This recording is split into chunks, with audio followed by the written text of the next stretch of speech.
Hey everyone, my name is Nidhi Verma और आज जो हम लोग स्टार्ट करेंगे, अब हम लोग डायरेक्टली ह्यूमन फिजियोलॉजी स्टार्ट कर रहे हैं। उसका फर्स्ट चैप्टर डाइजेशन आपका हट चुका है। पहला चैप्टर है breathing and exchange of gases. पूरे यूनिट में आपके 6 चैप्टर आने वाले हैं, बहुत इजी है। आपको सिर्फ और सिर्फ एनसीईआरटी पे ही स्टिक रहना है, कहीं और जाने की जरूरत नहीं है। बात करी जाए पढ़ाई की, तो देखो आपको नोट्स तुरंत मिल जाएंगे टेलीग्राम पे, या तो आप वहां से डाउनलोड कर लो, बट आप साथ साथ कैसे पढ़ोगे, तो उसके लिए एनसीईआरटी खोल लेना, ठीक है। एनसीईआरटी के बाहर एक भी शब्द नहीं गया है लिटरली। और जो आपके पेपर के भी क्वेश्चन आएंगे, अगर आप पीवाईक्यूज उठा के देखोगे तो एनसीईआरटी के बाहर देखो, एनसीईआरटी के बाहर फिलहाल कुछ साल से कुछ नहीं जा रहा है, क्योंकि अगर पेपर टफ हुआ तो cut off, first of all cut off इतनी हाई नहीं जाने वाली है ना। पेपर इजी आ रहा है, सब कुछ एनसीईआरटी से आ रहा है, दैट्स व्हाई आपका कट ऑफ इतना ज्यादा 650 655 जा रहा है ना। तो ये बात समझिए कि साथ में आप एनसीईआरटी लेकर के बैठिए, इसके बाद आपको कोई नोट्स बनाने की जरूरत नहीं है। आपको टेलीग्राम डिस्क्रिप्शन में लिंक दे दूंगी मैं, वहां पे आपको नोट्स मिल जाएगा, वहां से पढ़ लीजिए। अगर आपको नोट्स से भी नहीं पढ़ना है, कोई जरूरत नहीं है। देखो, मैं उसको भी नहीं बोल रही कि आप मेरे बनाए हुए नोट्स से पढ़ो, आप डायरेक्टली आप एनसीईआरटी से पढ़ो, क्योंकि आपका आना वहीं से है ना। और एक आदमी थोड़ा दूसरों के नोट्स पे ट्रस्ट भी नहीं कर पाता, बट एनसीईआरटी, हर कोई बोलता है एनसीईआरटी पे ट्रस्ट करो, तो एनसीईआरटी से ही आपका सवाल आने वाला है। एनसीईआरटी के बाहर कुछ नहीं गया है, आप बुक खोलो, डायरेक्टली हम लोग एक एक पैरा करते जाएंगे, पूरा एज इट इज हेडिंग, जैसे हेडिंग डाल के वहां पे एक्सप्लेन किया गया है वैसे ही मैंने भी किया है। आपको सिर्फ और सिर्फ एनसीईआरटी पे ही स्टिक रहना है, वहीं पे फोकस करना है। एक बात और मैं आपसे बताना चाहूंगी कि आपको कोई भी डाउट आएगा तो मैंने जो टेलीग्राम का लिंक दिया है डिस्क्रिप्शन में, आप वहां पे जाकर के कोई सा भी आपका डाउट आता है, ठीक है, किससे, पढ़ाई से रिलेटेड ना, तो आप वहां पे जाकर के मेंशन कर दो कि दीदी ये मेरा डाउट है, आपको वहां पे आंसर मिल जाएगा। ट्राई करेंगे हम कि जितना जल्दी हो सके आपको उतना जल्दी रिस्पॉन्ड करें, लेकिन कभी कभी होता है यार, थोड़ा बहुत डिले हो जाता है, आपसे भी हो जाता है, लेकिन आपको आंसर जरूर मिलेगा। इसका 110% मैं श्योर करती हूँ, गारंटी लेती हूँ कि आपको जवाब जरूर मिलेगा, ठीक है। तो पढ़ाई करना और पढ़ाई करते रहना। तो देखो, नाम में क्या है कि चैप्टर क्या है अपना, breathing and exchange of gases. Breathing मतलब हम लोग हमेशा से क्या समझते आ रहे हैं कि ब्रीदिंग मतलब क्या है, कि हम लोग सांस ले रहे हैं, सांस छोड़ रहे हैं, दैट मीन्स हम लोग ब्रीथ कर रहे हैं। हम लोग हमेशा से क्या देखते आए हैं कि हम लोग इनहेल कर रहे हैं, एक्सहेल कर रहे हैं, सांस निकाल रहे हैं ना। तो ये अपना क्या है, इनहेल एक्सहेल क्या होता है, आपका जो ब्रीदिंग प्रोसेस है उसमें हम लोग एक तो इनहेल करते हैं, इंस्पायरेशन करते हैं, और दूसरा सांस निकालते हैं, जिसको एक्सहेल बोला जाता है या इसी को एक्सपायरेशन बोला जाता है। ये है अपना ब्रीदिंग। दूसरा टर्म क्या दिया गया है, एक्सचेंज ऑफ गैसेस। एक्सचेंज मतलब क्या बेटा, एक्सचेंज मतलब क्या,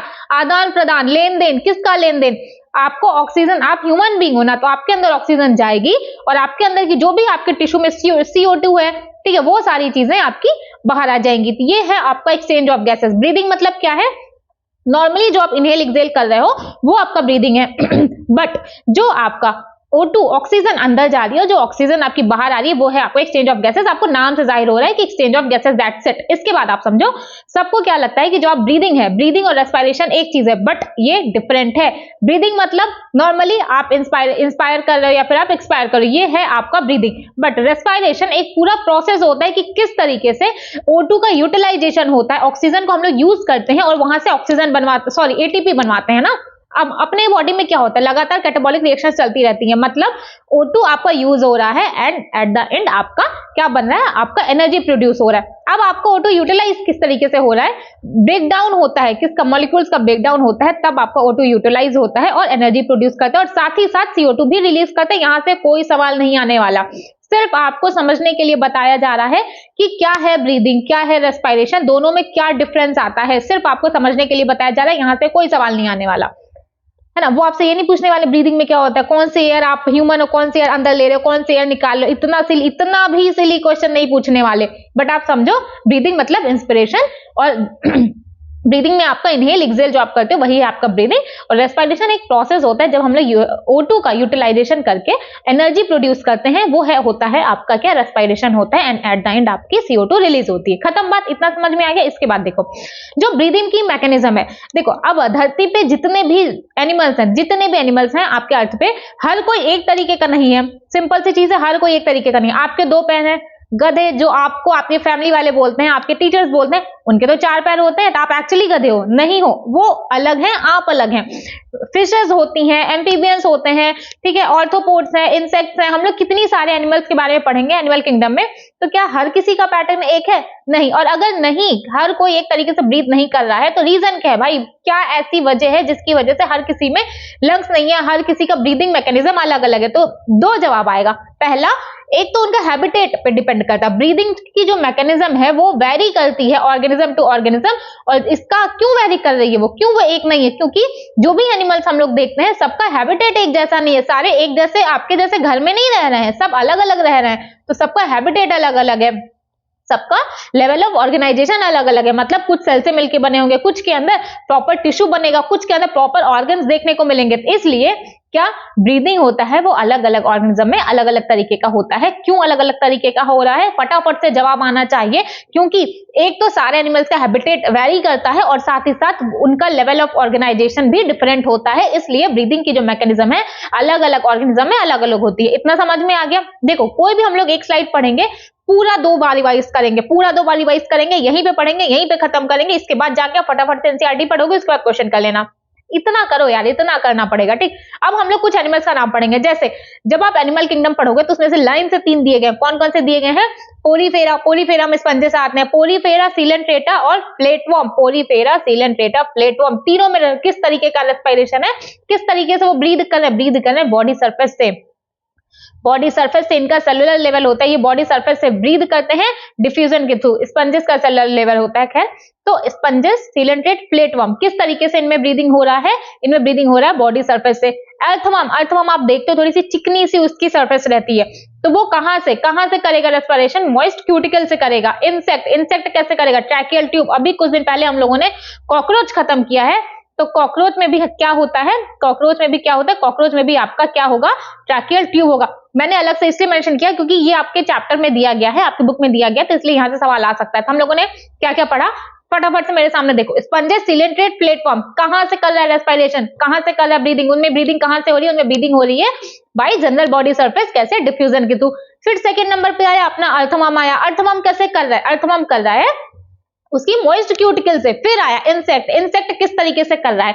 इंसेक्ट में ट्रैकियल ट्यूब्स होती हैं, ट्रैकियल ट्यूब्स होती हैं जहां से आपका इंसेक्ट रेस्पायर करता है, ब्रीद करता है। और उसमें एक एग्जांपल क्या दिया? कॉकरोच का। कॉकरोच हमारे चैप्टर में, सॉरी हमारे सिलेबस में है, तो कॉकरोच का ध्यान रखिएगा। कॉकरोच में ब्रीदिंग कैसे होता है? ट्रैकियल ट्यूब से होता है। फिर आएगा आपका aquatic arthropod, mollusc and fishes, ये सब कहां से कर रही हैं? कर रही हैं गिल से। और अगर ब्रीदिंग गिल से हो रही है तो नाम होगा ब्रोंकियल रेस्पिरेशन। क्या? Bronchial respiration. और अगर लंग्स से हो रहा है दैट मींस पल्मोनरी रेस्पिरेशन। तो क्या जो एक्वेटिक आर्थ्रोपोड है, मोलस्क है, फिशेस है, वो गिल्स से रेस्पायर कर रहे हैं, उनमें ब्रोंकियल रेस्पिरेशन होता है। बट अगर वहीं पे बात करी जाए बर्ड्स की, रेप्टाइल्स की, मैमल्स की, बर्ड्स की, रेप्टाइल्स की, मैमल्स की, एम्फीबियंस की, तो उनमें लंग्स से रेस्पिरेशन होता है। क्या है? Pulmonary respiration. बेटा जब हम लोगों ने फ्रॉग पढ़ा था लास्ट लेक्चर में, तो हम लोगों ने वहां पे क्या देखा था कि फ्रॉग 3 तरीके से रेस्पिरेशन कर रहा था जब वो लैंड पे था। एक तो वो अपने स्किन से कर रहा है, दूसरा वो अपने बक्कल कैविटी से कर रहा था, ठीक, बक्कल कैविटी से भी रेस्पायर कर रहा था। तीसरा नॉर्मली लंग से रेस्पिरेशन कर रहा है, जिसको पल्मोनरी रेस्पिरेशन कहा जाता है। तो एक बार फटाफट से आंख बंद करो, मेरे साथ रिवाइज कर लो। मैं बोल रही हूं, आप सिर्फ उसको सुनते जाओ और अगर आपको याद है तो बोलते जाओ। पहला, स्पंजेस, प्लेटवॉर्म, सीलेंट्रेट किस तरीके से रेस्पायर कर रहे हैं? तो जवाब क्या आना चाहिए? जनरल बॉडी सरफेस से, कैसे? डिफ्यूजन के थ्रू। सेकंड, अर्थवर्म में किस तरीके से हो रहा है? मॉइस्ट क्यूटिकल से। इंसेक्ट में किस तरीके से हो रहा है? ट्रैकियल ट्यूब से। इंसेक्ट में क्या है? इंसेक्ट में आपका है ट्रैकियल ट्यूब। फिर आएगा एक्वेटिक आर्थ्रोपोड, मोलस्क और फिशेस, इन सब में हो रहा है गिल्स से। इन सब में किससे हो रहा है? इन सब में हो रहा है गिल्स से। इसके बाद आएगा amphibian, reptile, bird and mammals, इन सब में हो रहा है लंग्स से। इस तरह जब रेस्पिरेशन, जब ब्रीदिंग लंग्स से होगी तो नाम है पल्मोनरी रेस्पिरेशन।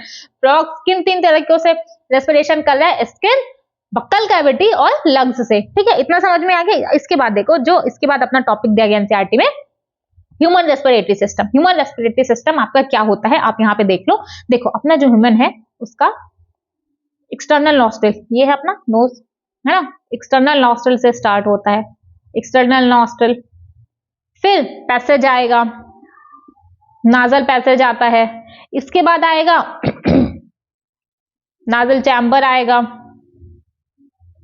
ठीक है, अब होगा यहां से खेल शुरू। अब आएगा आपका फेरिंग्स। क्या आएगा? फेरिंग्स। फेरिंग्स क्या होता है बेटा? फेरिंग्स आपका यहां से एक तो आपका फूड और एयर दोनों पास होगा, फूड एयर दोनों पास होगा। फूड आपका ओइसोफेगस में चला जाता है और एयर आपका ट्रैकिया में चला आएगा। कहां चला आएगा? ट्रैकिया में चला आएगा। तो फेरिंग्स के बाद आएगा आपका लैरिंग्स। तो एयर आई फेरिंग्स में, फेरिंग्स के बाद आएगी लैरिंग्स में। लैरिंग्स क्या है? लैरिंग्स आपका कैसा होता है? लैरिंग्स आपका क्या है? ये कार्टिलेजिनस होता है। और दूसरा साउंड बॉक्स कहा जाता है, क्योंकि जो आप के अंदर साउंड प्रोडक्शन होता है वो आपका लैरिंग्स से ही होता है। लैरिंग्स के बाद आएगा आपका ट्रैकिया। ट्रैकिया क्या? ट्रैकिया क्या? वो आपके ऊपर का पोर्शन थोरेक्स होता है और नीचे का, ठीक है, नीचे का एब्डोमेन होता है। तो जो थोरेक्स है, ट्रैकिया आगे चल के डिवाइड कर देगी मिड थोरेसिक कैविटी तक जाएगी। वहां पे 5th वर्टिब्रल कॉलम पे वो डिवाइड कर जाती है लेफ्ट एंड राइट में, ठीक है, लेफ्ट एंड राइट साइड में। तो देखो right side, left side right side दोनों में सेम चलेगा। पहले आएगा आपका ब्रोंकी, ठीक है, कौन सा? Primary bronchi.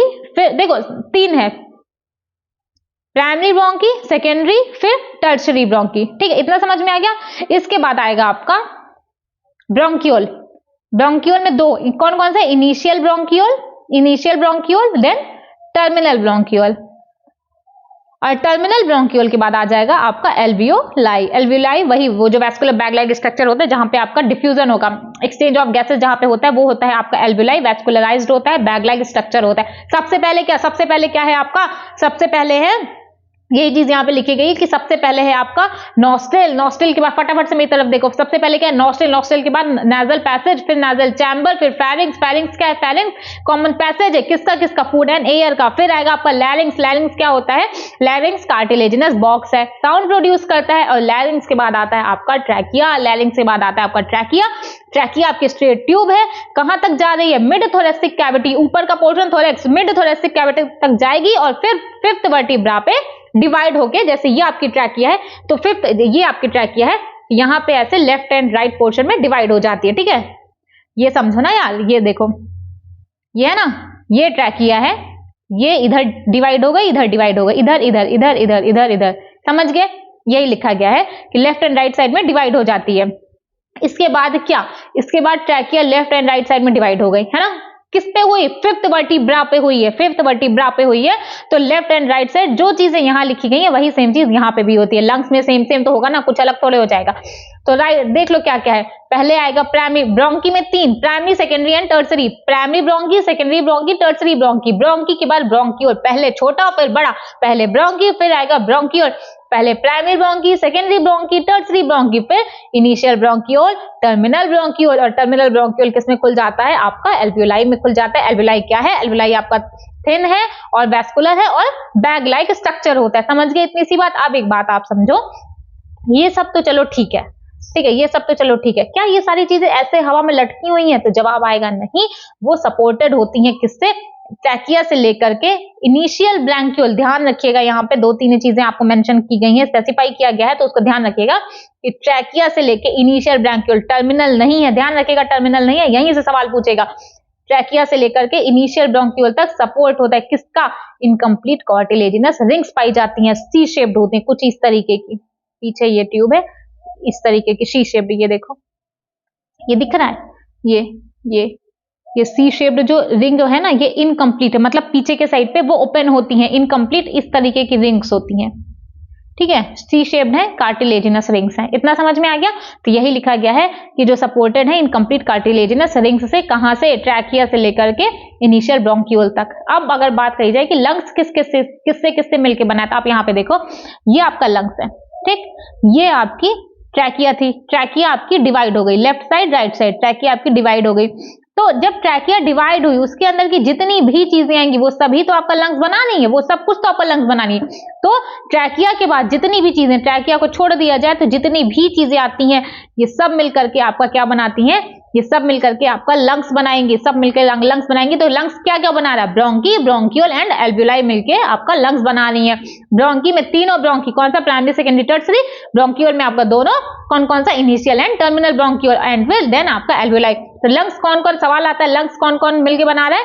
तो ये ट्रैकिया तो डिवाइड हो गई ना भैया, ट्रैकिया डिवाइड हो गई ना, तो राइट साइड में कितनी सारी चीजें, राइट और लेफ्ट साइड में bronchi, bronchiole and alveoli, bronchi, bronchiole and alveoli मिलकर के आपका क्या बना रही है, आपका लंग्स बना रही है। इतना समझ में आ गया। लंग्स, लंग्स कितने लंग्स हैं, ये एक है, ये दो है, सिंपल सी चीज है, दो लंग्स हैं। अब यहाँ पे देखो लंग्स में, सॉरी, लंग्स में दो लेयर्स होती है, कौन कौन सी, देखो एक लेयर आपको ये जो येलो कलर की दिख रही है ना, लाइनिंग दिख रही है ना, लाइन इस तरीके से, ये बाहर वाली आउटर है, अंदर वाली इनर है, ठीक, बाहर वाली आउटर है, दोनों अंदर वाली इनर है। और इन दोनों मेम्ब्रेन के बीच में कुछ फ्लूइड्स भरा होता है जो कि फ्रिक्शन को कम करता है। क्या कम करता है? फ्रिक्शन, लंग सरफेस पे फ्रिक्शन जो होता है उसको कम करता है। कौन? तो इसके बीच में प्लूरल फ्लूइड भरा होता है। प्लूरल फ्लूइड ये मेंशन्ड है ना, एक मिनट रुको, ये प्लूरल फ्लूइड भरा हुआ है इन दोनों मेम्ब्रेन्स के बीच में, ये प्लूरल मेम्ब्रेन है, ये एल्वियोलाई है। ध्यान से देख लेना डायग्राम, सवाल पूछ लेगा, फंस जाओगे। ये देखो जो ब्रांचेस दिख रही ना, ये आपका ब्रोंकियोल है। ये जो बैग लाइक दिख रहा है, देखो ये जो ब्रांचेस दिख रही है, ये ब्रैंकियोल है। ये जो बैग लाइक छोटे छोटे दिख रहे हैं ना, टुंचे टुंचे से, ये सारे आपके एल्वियोलाई है। प्लूरल मेम्ब्रेन आप लोग बहुत इजीली समझ जाओगे, ये किनारे वाले प्लूरल मेम्ब्रेन है ना। ये हार्ट है, ये डोम शेप्ड आपका डायाफ्राम है, ये लंग्स तो दो है ही, साइड में ये दोनों रिब्स हैं, एक्चुअली ये लैटरल साइड में ये आपके दोनों रिब्स हैं। इतना समझ में आ गया? तो चलो इतना समझ में आ गया। देखो लंग्स आपके कवर्ड है डबल लेयर प्लूरा से, डबल लेयर प्लूरा से, outer pleura, inner pleura. Inner pleura किससे कनेक्ट है? लंग सरफेस के कांटेक्ट में है, और आउटर वाली थोरेक्स के कांटेक्ट में, आउटर वाली थोरेक्स के, ये देखो आउटर वाली थोरेक्स के कांटेक्ट में है ना, इनर वाली लंग से कांटेक्ट में है। और ये जो डबल लेयर प्लूरा है किससे फिल्ड है? प्लूरल फ्लूइड से फिल्ड है। प्लूरल फ्लूइड क्या करती है? फ्रिक्शन को कम करती है लंग सरफेस पे। लंग सरफेस पे जो फ्रिक्शन हो रहा होता है उसको कौन कम कर रहा है? उसको कम कर रहा है कौन? Pleural fluid. हो गया इतना। इसके बाद देखो एक्सटर्नल नॉस्ट्रिल, हम लोगों ने क्या पढ़ा था? एक्सटर्नल नॉस्ट्रिल फटाफट से रिवाइज करते हैं, ठीक। External nostril, then nasal passage, then nasal chamber, nasal chamber के बाद फेरिंग्स, फेरिंग्स के बाद लैरिंग्स, लैरिंग्स के बाद ट्रैकिया, ट्रैकिया के बाद primary bronchi, secondary bronchi, tertiary bronchi, फिर initial bronchial and then terminal bronchial. उसके बाद हो जाता है आपका एल्वियोलाई। खत्म। एक्सटर्नल नॉस्ट्रिल से लेकर के टर्मिनल ब्रोंकियल तक होता है आपका कंडक्टिंग पार्ट। रेस्पिरेटरी पार्ट सिर्फ एक होता है, वो है आपका एल्वियोलाई और उसकी डक्ट। इतना समझ में आ गया? कोई कंफ्यूजन नहीं होना चाहिए। और साथ ही साथ एक फटाफट से एक जवाब दे दो, कहां से कहां तक सपोर्टेड था इनकम्प्लीट कार्टिलेजिनस रिंग से? कहां से कहां तक सपोर्टेड था? तो जवाब आना चाहिए ट्रैकिया से लेकर के इनिशियल ब्रोंकियोल तक, टर्मिनल नहीं था। ध्यान से मैंने आपको समझाया था, इनिशियल ब्रोंकियोल तक आपकी इनकम्प्लीट कार्टिलेजिनस रिंग्स देखने को मिल रही है। कहां तक? इनिशियल ब्रोंकियोल तक। और लंग्स किससे किससे मिलकर बना था? Bronchi, bronchiole and alveoli. तो कंडक्टिंग पार्ट कहां से कहां तक? एल्वियोलाई को छोड़ दो, जितनी भी चीजें हैं सब आपकी कंडक्टिंग पार्ट है। कंडक्टिंग पार्ट मतलब क्या? जो आपके ऑक्सीजन को, जो आपने एयर अंदर लिया, उसको कौन कंडक्ट करा रहा है? पूरे रास्ते में कौन भेज रहा है? Conducting part. कंडक्टिंग पार्ट क्या है? एक्सटर्नल नॉस्ट्रिल से लेकर के टर्मिनल ब्रोंकियोल तक आपका आता है कंडक्टिंग पार्ट। अब कंडक्टिंग पार्ट क्या कर रहा है? इतना लंबा कंडक्टिंग पार्ट है, कुछ तो कर रहा होगा। तो बेटा वो क्या कर रहा है? वो एक तो आपके एयर को ह्यूमिडिफाई कर रहा है, ठीक है, दूसरा उसका टेम्परेचर मेंटेन कर रहा है, और साथ ही साथ वो बहुत सी चीजें कर रहा है। ट्रांसपोर्ट क्या कर रहा है? एक तो एटमॉस्फेरिक एयर ट्रांसपोर्ट कर रहा है, उसको जितनी भी गंदगी होती है, डस्ट होती है, आपके नाक में कुछ हेयर्स प्रेजेंट होते हैं, वो क्या करते हैं? डस्ट पार्टिकल को अंदर नहीं जाने देते हैं, तो वो उसको क्लियर करता है। कंडक्टिंग पार्ट ही आपके जो आप एयर अंदर ले रहे हो उसको क्लियर करता है, उसको ह्यूमिडिफाई करता है, और साथ ही साथ टेम्परेचर भी मेंटेन करता है। जो एल्वियोलाई और उसकी डक्ट है, रेस्पिरेटरी एक्सचेंज पार्ट, बस वही होता है। एक्चुअल जो आपका रेस्पिरेटरी एक्सचेंज पार्ट है, रेस्पिरेटरी पार्ट, या जहां पे गैसियस एक्सचेंज हो रहा है, वो होता है आपका एल्वियोलाई या उसकी डक्ट, ठीक है। कंडक्टिंग पार्ट क्या क्या है? एल्वियोलाई को छोड़ के सब कुछ, मतलब एक्सटर्नल नॉस्ट्रिल से लेकर के टर्मिनल ब्रोंकियोल तक सब कुछ आएगा आपका कंडक्टिंग पार्ट में। और क्या क्या कंडक्टिंग पार्ट क्या कर रहा है? ट्रांसपोर्ट कर रहा है एटमॉस्फेरिक एयर को। अब एयर अंदर आ गई, उसको क्लियर कर रहा है फॉरेन पार्टिकल से, भैया जितनी भी धूल मिट्टी गंद है तुम अंदर नहीं जा सकते। उसके बाद उसको ह्यूमिडिफाई कर रहा है, फिर क्या कर रहा है? नमी ला रहा है उसमें, फिर क्या कर रहा है? टेम्परेचर को मेंटेन कर रहा है, टेम्परेचर मेंटेन कर रहा है। उसके बाद रेस्पिरेटरी एक्सचेंज पार्ट आता है, जहां पे आपका एक्चुअल गैसेस का एक्सचेंज हो रहा है। कहां पे होगा? एल्वियोलाई में होगा और उनके डक्ट में होगा। एल्वियोलाई और उनके डक्ट में होता है इतना आपको समझ में आ गया कि कंडक्टिंग पार्ट क्या होता है और आपका रेस्पिरेशन एक्सचेंज पार्ट क्या होता है। देखो बेटा, जो कंडक्टिंग पार्ट है वो आपका एक्सटर्नल नॉस्ट्रल से लेकर के आपका टर्मिनल ब्रोंक्यूल तक है, ठीक। उसके बाद जो आपका रेस्पिरेटरी पार्ट होता है, जहां पे आपका एक्चुअल एक्सचेंज हो रहा है गैसेस का, वो आपके एल्वियोलाई में होता है या उनकी डक्ट में होता है। इतना आपको मैंने बता दिया। इसके बाद आता है आपका लंग्स। लंग्स के बारे में हम लोग पढ़ते हैं कि लंग्स कैसा होता है, कहाँ पे। लंग्स आपका एयर टाइट चैम्बर होता है, थोरेसिक चैम्बर के बीच में प्रेजेंट होता है। थोरेसिक चैम्बर के बीच आप लोग जब भी लंग्स देखते हो ना, तो पूरा एक केज, थोरेक्स का पूरा केज होता है, मतलब पिंजड़े जैसा होता है, उसके बीच में आपका लंग्स प्रेजेंट होता है, बीच में आपका लंग्स प्रेजेंट होता है। एयर टाइट चैम्बर है, प्रेजेंट इन थोरेसिक चैम्बर में। अगर बात करी जाए तो देखो कैसे समझाऊं, मान लो आपके बीच में लंग्स प्रेजेंट है, तो डॉर्सल, अपन का डॉर्सल पीछे से होता है, वेंट्रल आगे का साइड होता है, डॉर्सल पीछे। पीछे अपने क्या है, पीछे अपने है वर्टिबल कॉलम, आगे अपने क्या होता है, यहाँ पे होती है स्टर्नम। लैटरल साइड में क्या प्रेजेंट होती है, रिब्स प्रेजेंट होती है, और लोअर साइड यहाँ पे आपका डायफ्राम प्रेजेंट होता है, कुछ इस तरीके से आपका डायफ्राम प्रेजेंट होता है लोअर साइड में। तो फटाफट से एक बार बता दो, कुछ इसमें कुछ टफ नहीं है, यहाँ से डायरेक्ट सवाल उठता है। तो पीछे क्या है, डॉर्सल साइड। डॉर्सल साइड पे क्या है, डॉर्सल साइड पे है वर्टिबल कॉलम, और ये डॉर्सल वेंट्रल, ये सब ध्यान रखो बेटा, ध्यान रखो। यहीं से इंस्पिरेशन एक्सपायरेशन में पूछ लेता है कि एंटीरियर पोस्टीरियर एक्सिस में क्या बढ़ा, डॉर्सो वेंट्रल साइड में क्या बढ़ा, तो आपको यहीं पे कंफ्यूजन होगा। तो डॉर्सल साइड में क्या, फटाफट से बता दो। डॉर्सल साइड में क्या है, पीछे क्या है आपके, यहाँ पे पीछे क्या है, पीछे आपका वर्टिबल कॉलम। फ्रंट पे क्या है, वेंट्रल साइड पे क्या है, स्टर्नम। साइड में क्या है, लैटरल साइड में क्या है, यहाँ पे लैटरल साइड में क्या है, लैटरल साइड में आपका रिब्स, और नीचे डोम, लोअर साइड में क्या है, डोम शेप्ड आपका डायफ्राम होता है, डोम शेप्ड आपका डायफ्राम होता है। अब एक बात समझो, आपका लंग्स है, ठीक है, लंग्स कहाँ पे है, थोरेसिक चैम्बर के बीच में है, ठीक है, लंग्स थोरेसिक चैम्बर के बीच में है। हम लोग लंग्स का वॉल्यूम डायरेक्टली नहीं बढ़ा सकते, क्योंकि यार आप किसी चीज को किसी चीज के अंदर रखे हो, है ना। आप एक बात से समझो कि मान लो एक आदमी है, मोटा आदमी है, बहुत गलत एग्जाम्पल है बट आप समझ जाओ, एक मोटा आदमी है, आप उसको एक चेयर पे बिठा दो, नहीं ये सेट नहीं बैठेगा। आप एयर को समझो, ठीक, एयर है, आप उसको एक पूरे इस रूम में भी एयर है, ठीक है, इतने में है, अगर इसी एयर को आप एक छोटे डिब्बे में बंद करना चाहोगे तो ये उसमें भी आ गया। एग्जाम्पल भी सेट नहीं बैठा। आप इस तरीके से समझो ना यार, कि जो थोरेसिक चैम्बर है, एक पिंजड़ा है, उसके बीच में आपका लंग्स होता है, एक पूरा पिंजड़ा है, उसके बीच में आपका लंग्स है, इतना समझ गया। तो अगर आपको लंग्स का वॉल्यूम चेंज करना है, बढ़ाना है या कम करना है, वो आप डायरेक्टली नहीं चेंज कर सकते, जब तक कि उसके किनारे वाला जो पिंजड़ा है, आपको पिंजड़े का वॉल्यूम बढ़ाना पड़ेगा, तब जाकर के आपके लंग्स के वॉल्यूम पे इफेक्ट पड़ेगा, है ना। दैट मीन्स जो लंग्स है, पल्मोनरी वॉल्यूम को आप डायरेक्टली ऑल्टर नहीं कर सकते। अगर आप उसको बदलना चाहते हैं तो आपको थोरेसिक चैम्बर का वॉल्यूम ऑल्टर करना पड़ेगा। पिंजड़े का वॉल्यूम ऑल्टर करोगे तब जाकर के आपका पल्मोनरी वॉल्यूम चेंज हो सकता है। यही चीज एनसीईआरटी में लिखी है कि we can not directly alter the pulmonary volume, change in thoracic volume, change in pulmonary volume. अगर आपको पल्मोनरी वॉल्यूम में चेंज कराना है तो पहले आपको थोरेसिक वॉल्यूम में चेंज कराना होगा, तब जाकर के आपके पल्मोनरी वॉल्यूम में चेंज होगा। इसके बाद यहां से सवाल आता है, लेकिन ये चीज लोग पता नहीं क्यों छोड़ देते हैं। तो रेस्पिरेशन में प्रॉपर कायदे से 5 स्टेप्स होते हैं, पूरे 5 स्टेप्स कौन कौन से। पहले तो हम लोग ब्रीद करेंगे।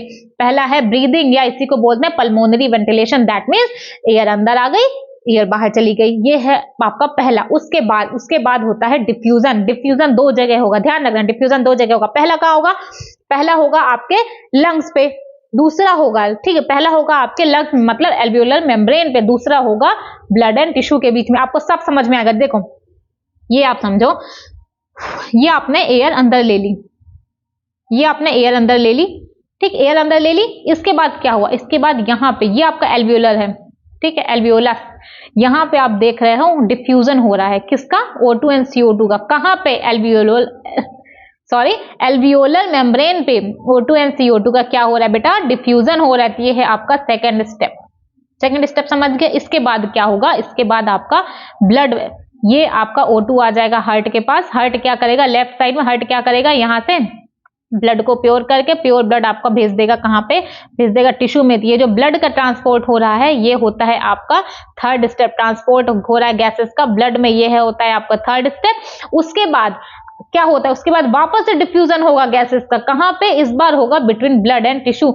ये है आपका ब्लड, ये है आपका बॉडी टिश्यू, ये है आपका ब्लड, ये है आपका बॉडी टिश्यू। इसके बीच में अब डिफ्यूजन होगा, O2 आएगा अंदर, O2 अंदर आएगा और CO2 यहां से बाहर चली जाएगी। O2 अंदर आएगा, CO2 बाहर चली जाएगी। यही होता है आपका 4th स्टेप। फिर एट द एंड आएगा आपका 5th स्टेप, जहां पे ये O2 जो टिश्यू में आई, ये टिश्यू के द्वारा यूटिलाइज कर ली जाएगी, ठीक है। ये होता है आपका 5th स्टेप, यही चीज यहाँ पे मेंशन्ड है। देखो पहला है आपका ब्रीदिंग या पल्मोनरी वेंटिलेशन, मतलब जब हम लोगों ने एयर को अंदर ले लिया या एयर को बाहर छोड़ दिया, है ना, O2 अंदर आ गई, CO2 बाहर, ये आपका पहला स्टेप। दूसरा है आपका diffusion of gases O2 and CO2 across alveolar membrane, alveolar membrane के अक्रॉस जब आपका O2 एंड CO2 का डिफ्यूजन हो रहा है, दैट मींस ये है आपका एल्वियोलस, ये है आपका एल्वियोलर मेम्ब्रेन। यहाँ पे O2 एंड CO2 का जो डिफ्यूजन हो रहा है, O2 आ रहा है अंदर, CO2 जा रहा है बाहर। O2 कहाँ आ गया? O2 आ गया ब्लड वेसल्स में, ब्लड में आ गया आपका O2। अब इसके बाद क्या होगा? Transport of gases by blood, blood में अब ऑक्सीजन का ट्रांसपोर्ट हो रहा है, ब्लड में अब गैसेस का ट्रांसपोर्ट आ रहा है। देखो ब्लड से आ गया ऑक्सीजन आपका यहाँ पे, ठीक, हार्ट के पास, हार्ट में प्योर हो गया, ऑक्सीजनेटेड ब्लड चला गया टिश्यू के पास, ठीक है।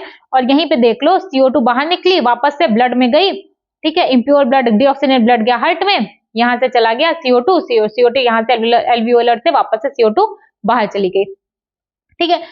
तो O2 कहाँ ट्रांसपोर्ट किया? O2 ट्रांसपोर्ट हुआ ब्लड में, फिर आ गया ब्लड से वापस से O2 आ गया आपका टिश्यू के पास, ठीक है। O2 आ गया टिश्यू के पास, तो यहाँ पे वापस डिफ्यूजन आपको देखने को मिल रहा है ना, डिफ्यूजन देखने को, जब भी मेम्ब्रेन दिखेगी समझ जाना डिफ्यूजन हो रहा है। तो वापस से यहाँ पे डिफ्यूजन हुआ, O2 आई अंदर, CO2 गया बाहर, और एट द एंड क्या होता है? O2 यूज कर ली जाती है और CO2 को बाहर निकाल दिया जाता है। पहला हुआ पल्मोनरी, फटाफट से एक बार मेरे साथ बोल दो। सबसे पहले आपने एयर ले ली, एयर अंदर आ गई, उसको क्या बोला गया? पल्मोनरी वेंटिलेशन बोला गया या ब्रीदिंग बोल दिया गया, करेक्ट। सेकंड क्या हुआ? सेकंड एयर अंदर आ गई लंग्स के पास, लंग्स के पास क्या था? एल्वियोलर मेम्ब्रेन था। तो अब क्या होगा? डिफ्यूजन होगा, एल्वियोलस के पास ब्लड वेसल्स होती हैं, ब्लड कैपिलरीज होती हैं, वहां पे अब डिफ्यूजन होगा। तो डिफ्यूजन किसका हो रहा है? डिफ्यूजन हो रहा है गैसेस का, कहां पे? एल्वियोलर मेम्ब्रेन पे। ये है आपका सेकंड स्टेप। इसके बाद अब डिफ्यूज कर गई गैस, ठीक है। अब क्या होगा? अब वो गैस आपकी ट्रेवल करेगी, किसके थ्रू करेगी? ब्लड वेसल्स में करेगी, ब्लड में करेगी, ठीक है। ऑक्सीजन क्या करेगी? हार्ट के पास जाएगी, उसको प्योर करेगी। ये आपको फिलहाल ये आपको नहीं पढ़ना है तो उसको मत ध्यान दो। अब O2 आ गई ब्लड में, अब वो क्या होगा? अब O2 जाना चाहेगा टिश्यू में, तो अब चौथा पॉइंट आएगा। चौथा पॉइंट मतलब अब फिर से आपका डिफ्यूजन होगा, किसके किसके बीच? ब्लड और टिश्यू के बीच में डिफ्यूजन होगा। किसका? O2 एंड CO2 का। O2 जाएगी टिश्यू में, टिश्यू CO2 से निकल के जाएगा ब्लड में। फिर आपका फिफ्थ स्टेप आएगा जहां पे CO2 को यूटिलाइज कर दिया जाएगा, O2 को यूटिलाइज कर दिया जाएगा और CO2 को बाहर भेज दिया जाएगा। पहला क्या आया? Breathing and pulmonary ventilation. दूसरा क्या हुआ? डिफ्यूजन हुआ गैसेस का अक्रॉस एल्वियोलर मेम्ब्रेन। तीसरा हुआ ट्रांसपोर्ट हुआ गैसेस का by blood. And fourth number पे डिफ्यूजन वापस से होगा between blood and tissue, O2 and CO2 का। And at the end O2 का यूटिलाइज कर दिया जाता है, CO2 को बाहर भेज दिया जाता है। यही 5 स्टेप है जो बच्चों को नहीं समझ में आते, टीचर्स पता नहीं क्या क्या डायग्राम बनाते हैं, लेकिन ठीक है, आप इसको समझो। ना समझ में मेरे को कमेंट करो, मैं आपको वापस से समझाऊंगी जरूर। इसके बाद आता है आपका कि ब्रीदिंग में चल क्या रहा है। एक्चुअली हम लोग इंस्पिरेशन किस तरीके से कर रहे हैं, एक्सपायरेशन करें, जो पूरा प्रोसेस है वो अब हम लोग समझेंगे। तो जो ब्रीदिंग होता है, एक नॉर्मल पर्सन क्या 12 से 16 बार ब्रीद करता है, ठीक है। क्या कर रहा है? 12 से 16 बार ब्रीद करता है ना। और किससे मेजर कर, हम लोग कितनी एयर अंदर ले रहे हैं, किससे मेजर करेंगे? तो उसका इंस्ट्रूमेंट क्या होता है? स्पायरोमीटर होता है। स्पायरोमीटर से मेजर किया जाता है और कितनी बार, 12 से 16 बार मेजर टाइम, कितनी बार ब्रीद कर रहा है? 1 मिनट। जब मैं छोटी थी तो हम लोग को क्या बोला गया कि अपना हार्ट है, हार्ट बीट, ठीक है, 72 टाइम्स पर मिनट होती है। तो मुझे समझ नहीं आता था कि जब मैं फर्स्ट टाइम मैंने ब्रीदिंग देखा कि 12 से 16 बार बीट कर, 12 से 16 बार हम लोग ब्रीद करते हैं, मुझे समझ में नहीं आया कि वो 72 बार तब क्या था। तो मुझे क्या लगता था कि मैं अपना नहीं समझ पाई। तो फिर मैंने चेक किया 1 मिनट में क्या 12 से 16 बार कर रहे हैं, तो हालांकि जवाब सही आया, लेकिन मैंने आपको बताया कि मेरे को तब नहीं समझ में आता था। मुझे लगता था कि अपने को बस एक नंबर ध्यान रखना है, क्या है? 72 टाइम्स पर मिनट। वही मुझे हर जगह समझ में आता था, तब बहुत छोटे हुआ करते थे। तो जो आपका ब्रीदिंग है, एक नॉर्मल पर्सन कितनी बार ब्रीद करता है? 12 से 16 बार 1 मिनट के अंदर। और किस चीज से मेजर किया जाता है? स्पायरोमीटर से। ब्रीदिंग क्या है? जब आपका movement of air in and out of lungs, यही होता है ब्रीदिंग। किससे कैरी किया जाता है, मतलब किसके थ्रू हो रहा है? प्रेशर ग्रेडियंट होना चाहिए। देखो देखो प्रेशर ज्यादा होगा अंदर, जब आपके अंदर प्रेशर, आपके लंग्स में प्रेशर ज्यादा होगा तभी आपकी एयर बाहर जाएगी, और जब लंग्स में प्रेशर कम होगा, बाहर ज्यादा होगा, तभी आपकी एयर अंदर आएगी। सिंपल सी चीज है। देखो डिफ्यूज कब करेगा? जहां पे ज्यादा हाई टू लो डिफ्यूजन होता है, correct, high to low diffusion होता है। तो अगर एटमॉस्फेयर में प्रेशर ज्यादा है, आपके लंग्स में कम है, तो एयर बाहर से अंदर जाएगी, मतलब इंस्पायरेशन हो रहा है। बट अगर आपके अंदर, आपके लंग्स में पल्मोनरी प्रेशर बहुत ज्यादा है तो वहां से क्या आ जाएगी, एयर वहां से बाहर जाएगी। ये सब आपको अभी समझ में आएगा, अभी के लिए छोड़ दो। तो ब्रीदिंग के लिए सबसे ज्यादा इंपॉर्टेंट क्या है, प्रेशर ग्रेडियंट होना बहुत ज्यादा जरूरी है। प्रेशर ग्रेडियंट को कौन कौन मेंटेन करेगा, तीन चीजें करती हैं। कौन कौन सी, एक तो डायफ्राम करेगी और एक्सटर्नल इंटरकॉस्टल मसल और इंटरनल इंटरकॉस्टल मसल। ध्यान रखिएगा, इंटरकॉस्टल मसल तो लिखा है बट साथ साथ एक्सटर्नल अलग है, इंटरनल अलग है। और ये किसके किसके बीच में होती है, जैसे मान लो ये आपकी लैटरल साइड रिब्स है, कुछ इसी तरीके की तो रिब्स होती है ना भाई, ये लैटरल साइड समझो ना। यहाँ पे जो आपकी मसल्स होती हैं यही है आपकी एक्सटर्नल और इंटरकॉस्टल मसल बिटवीन रिब्स, ठीक। तो प्रेशर ग्रेडियंट कौन कौन मेंटेन कराने में कौन कौन हेल्प कर रहा है, पहला आपका डायफ्राम, दूसरा external and internal intercostal muscles किसके किसके बीच में होती हैं, दोनों रिब्स के बीच में होती हैं। तो इंस्पायरेशन में क्या होता है, एक्सपायरेशन में क्या होता है, इंस्पायरेशन में आपके एटमॉस्फेरिक एयर अंदर आ गई अंदर। तो जब एटमॉस्फेरिक अंदर आई तो अंदर क्यों आई भाई, डिफ्यूजन क्यों हुआ, क्यों एयर बाहर से अंदर आ रही है, तो जवाब आएगा बेटा अंदर इसलिए आई क्योंकि बाहर प्रेशर बहुत ज्यादा था, एयर में प्रेशर, एटमॉस्फेयर में प्रेशर बहुत ज्यादा था, आपके अंदर प्रेशर बहुत कम था। जब प्रेशर कम आएगा, जब आपके पास पैसे कम होते हैं, आप क्या करते हो, उधार लेते हो, मतलब आप नेगेटिव में होते हो। तो जब आप नेगेटिव में हो दैट मींस आपके अंदर प्रेशर कम है, और जब आपके अंदर प्रेशर कम है, एटमॉस्फेयर में प्रेशर ज्यादा है, तो एयर कहां से कहां डिफ्यूज करेगी, high to low, atmosphere to, आपके अंदर एयर आ गई और आप में इंस्पिरेशन हो गया। और इसी तरीके से एक्सपायरेशन में होता है। एक्सपायरेशन में क्या होता है समझो ये बात को, अब आपके लंग्स में प्रेशर बहुत ज्यादा है, ठीक, बहुत ज्यादा, आप बहुत अमीर हो, आप प्लस में चल रहे हो, ठीक, प्लस में चल रहे हो। तो जब आपके अंदर प्रेशर बहुत ज्यादा है तो आप उसको बांटना चाहोगे, है ना, कि कैसे दिखाओगे, अदरवाइज शो ऑफ कैसे कर पाओगे, तो आप बांटना चाहोगे। तो आपके लंग्स का प्रेशर बहुत ज्यादा पॉजिटिव प्रेशर है, तो अब एयर कहां से जाएगी, अंदर से बाहर जाएगी। दैट मींस अब आपके अंदर एक्सपायरेशन होगा, अब आपके अंदर पॉजिटिव प्रेशर है और ये क्या करे, इंट्रापल्मोनरी प्रेशर ज्यादा होना चाहिए एटमॉस्फेरिक प्रेशर से, तभी आपको एक्सपायरेशन होता है। आप एक चीज हम ध्यान रखना, पॉजिटिव प्रेशर है, एक्सपायरेशन तभी हो पाएगा जब आपके अंदर, आप किसी को तभी दे सकते हो जब आपके पास ज्यादा हो देने के लिए, तो आप एयर तभी निकाल पाओगे जब आपके अंदर पॉजिटिव प्रेशर हो, लंग्स में बहुत ज्यादा प्रेशर होगा तभी एयर बाहर जाएगी, हाई टू लो, ये बात ध्यान रखना। और अगर पॉजिटिव है दैट मींस इंट्रापल्मोनरी प्रेशर ज्यादा है किससे, एटमॉस्फेरिक प्रेशर से। इसका क्या मतलब है, थोरेसिक वॉल्यूम कम। ये आपको भी तो ये बात समझ में आएगा, ठीक है। एटमॉस्फेरिक एयर अंदर आ रही है, नेगेटिव प्रेशर है लंग्स में, इंट्रापल्मोनरी प्रेशर कम होता है एटमॉस्फेरिक प्रेशर से, तब जाके आपकी एयर अंदर आती है। इंट्रापल्मोनरी प्रेशर नेगेटिव में है, इंट्रापल्मोनरी प्रेशर नेगेटिव में है, दैट मींस अब आप एयर अंदर ले सकते हो, अब आपको जरूरत है।